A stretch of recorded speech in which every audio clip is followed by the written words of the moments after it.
Saya adalah analisis kesalahan penggunaan preposisi pada skripsi mahasiswa Program Studi Bahasa dan Sastra Indonesia FKIP tahun 2021.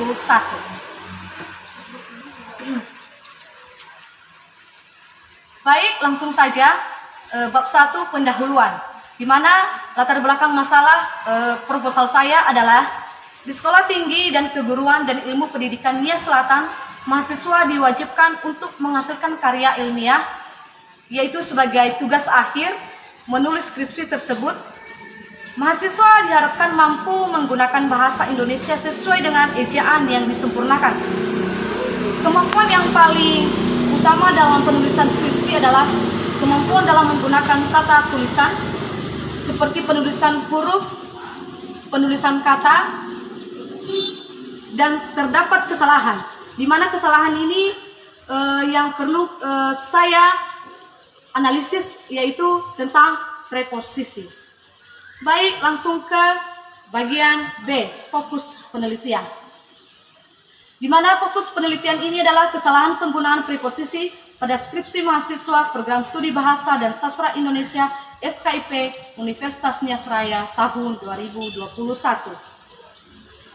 Sebagai tujuan penelitian, tujuannya adalah untuk mendeskripsikan kesalahan penggunaan preposisi yang terdapat dalam skripsi mahasiswa FKIP Universitas Nia Seraya tahun 2021. Manfaat penelitian. Nah, di dalam manfaat penelitian ada dua, yaitu yang pertama manfaat teoritis, yang kedua manfaat praktis. Definisi istilah. Definisi istilah adalah untuk menghindari kesalahpahaman dalam penelitian ini, maka peneliti menjelaskan beberapa definisi istilah sebagai berikut. Kata adalah suatu kata bahasa terkecil yang dapat berdiri sendiri dan memiliki makna yang bebas.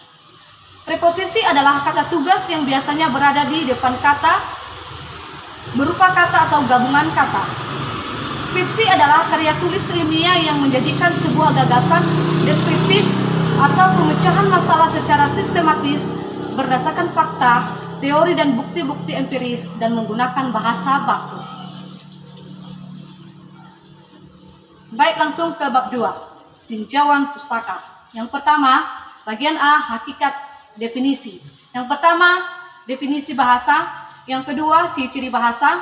Yang ketiga, fungsi bahasa. Bagian B, morfologi. Yang pertama, definisi morfologi. Yang kedua, objek kajian. Yang ketiga, morfologi. Yang keempat, kata. Bagian C, preposisi. Pertama, definisi preposisi. Yang kedua, jenis-jenis preposisi dan kaidah penggunaannya. Bagian D, karya ilmiah. Definisi karya ilmiah. Bagian 2, ciri-ciri karya ilmiah. Bagian yang ketiga, jenis-jenis karya ilmiah. Bagian yang keempat, teknik penulisan karya ilmiah. Bagian E, skripsi. F, kesalahan berbahasa.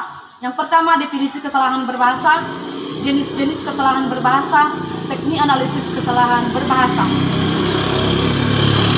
Baik, langsung ke bagian penelitian yang relevan, di mana penelitian yang relevan adalah berkaitan dengan penelitian yang diangkat oleh Kuntarti Anggit, melakukan penelitian dengan judul Analisis Kesalahan Kalimat pada Skripsi Mahasiswa Prodi Bahasa dan Sastra Indonesia Fakultas Bahasa dan Seni Universitas Negeri Yogyakarta. Berdasarkan teori dan hasil penelitian ini menyatakan bahwa hasil kajian menunjukkan bahwa jumlah keseluruhan kalimat yang mengandung kesalahan kalimat pada skripsi mahasiswa Bahasa dan Sastra Indonesia yang berjumlah 8 skripsi. Baik, masuk ke kerangka berpikir, di mana yang pertama adalah bahasa, menulis skripsi, preposisi, kesalahan penggunaan preposisi, hasil penelitian, terakhir kesimpulan. Bab 3, metode penelitian. Yang pertama A, pendekatan dan jenis penelitian. Pendekatan yang digunakan dalam penelitian ini adalah kualitatif, jenis penelitian adalah kualitatif, deskripsi.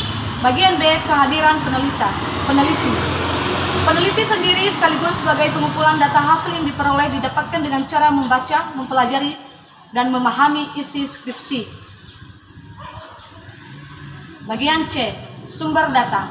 Sumber data dalam penelitian ini adalah data sekunder, yaitu skripsi mahasiswa program studi Bahasa dan Sastra Indonesia tahun 2021 sebanyak 5 skripsi. Sumber data ini diambil dengan menggunakan teknik purposive sampling. Bagian D, teknik pengumpulan data. Yang pertama, penelitian membaca dan memahami skripsi mahasiswa program studi Bahasa dan Sastra Indonesia tahun 2021 yang akan diteliti. Yang kedua, berdasarkan apa yang telah dibaca, maka peneliti mendefinisikan kesalahan-kesalahan preposisi yang terdapat dalam skripsi. Yang ketiga, setelah mengidentifikasi, selanjutnya mengelompokkan dan mencatat data-data yang berhubungan dengan preposisi. Bagian E, analisis data. Yang pertama, reduksi data merupakan suatu bentuk analisis yang memanjangkan, menggelong, mengarahkan, membuang yang tidak perlu. Yang kedua, data-data yang sudah ditetapkan kemudian disusun secara teratur dan terperinci agar mudah dipahami. Yang ketiga, penarikan kesimpulan tentang hasil dari yang telah diperoleh sejak awal penelitian. Sekian dan terima kasih. Yahoo.